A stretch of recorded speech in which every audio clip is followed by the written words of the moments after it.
Assalamualaikum warahmatullahi wabarakatuh. Perkenalkan, nama saya Putri Zakia Lestari dengan nomor 06142 kelas informatika I. Saya dari kelompok 5 yang beranggotakan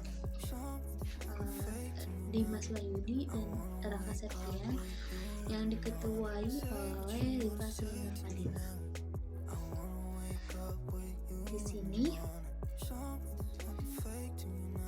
terdapat diskusi kelompok yang dimana studi kasusnya itu hukum pernikahan menyatakan bahwa suatu pernikahan adalah tidak sah jika kedua mempelai memiliki hubungan keluarga. Nah, di sini terdapat 3 fakta bahwa yang pertama Wati menikah dengan Andi, yang kedua Wati adalah anak kandung Budi, dan yang ketiga itu Budi adalah saudara kembar Andi. Nah, di sini kami berdiskusi untuk membuktikan bahwa pernikahan Wati dan Andi tidak sah.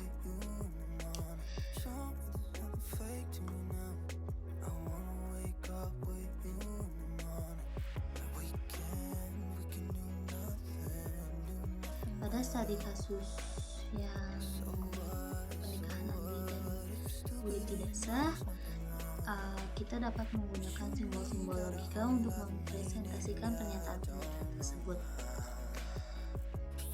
Di sini terdapat P, yaitu menyatakan bahwa Wati menikah dengan Andi. Yang kedua Q, Wati adalah anak kandung Budi, dan yang ketiga R, Budi adalah saudara kandung Andi. Dengan menggunakan hukum pernikahan yang menyatakan bahwa pernikahan tidak sah jika kedua mempelai memiliki hubungan keponakan, maka dapat menyatakan bahwa terdapat rumus di sini ya, nanti saya akan sertakan di sini. Artinya, jika Wati adalah anak kandung Budi dan Budi adalah saudara kandung Andi, maka pernikahan Wati dan Andi tidak sah. Jadi, berdasarkan pernyataan yang diberikan, dapat disimpulkan bahwa pernikahan antara Wati dan Andi tidak sah karena Wati adalah anak kandung Budi dan Budi adalah saudara kandung Andi. Nah, di sini terdapat studi kasus yang kedua, di mana pada suatu hari ada seseorang yang hendak pergi ke kampus dan baru menyadari bahwa dia tidak memakai kacamata. Setelah mengingat-ingatnya, dia memastikan beberapa fakta kebenarannya. Yang pertama, jika kacamataku ada di meja dapur, maka aku pasti sudah melihatnya ketika sarapan pagi. Itu dilogikakan dengan P. Kemudian yang kedua, aku membaca koran di ruang tamu atau di dapur. Itu sebagai Q. Yang ketiga, jika aku membaca koran di ruang tamu, maka kacamataku pasti kuletakkan di meja tamu. Itu R. Kemudian yang keempat, aku tidak melihat kacamataku pada waktu sarapan pagi. Itu S. Jika aku membaca buku di ranjang, maka kacamata pasti kuletakkan di meja samping ranjang. Itu T. Dan yang terakhir,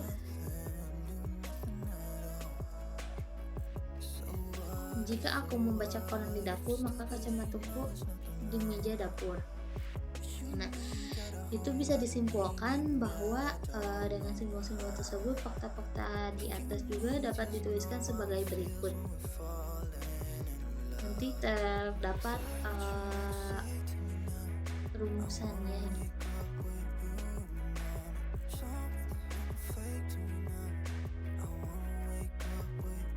Berikut.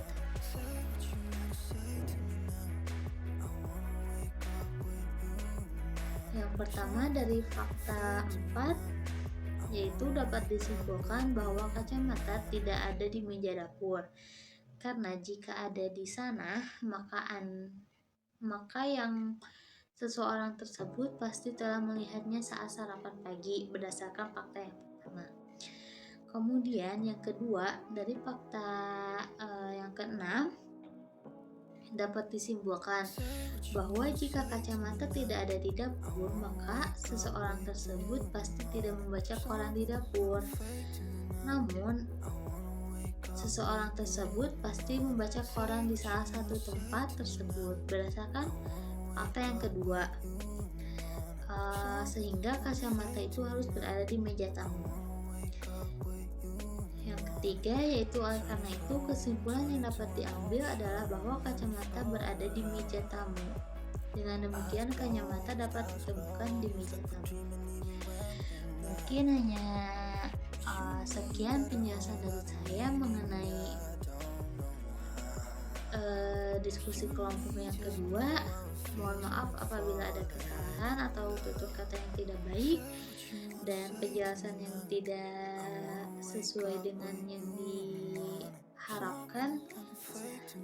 Wassalamualaikum warahmatullahi wabarakatuh.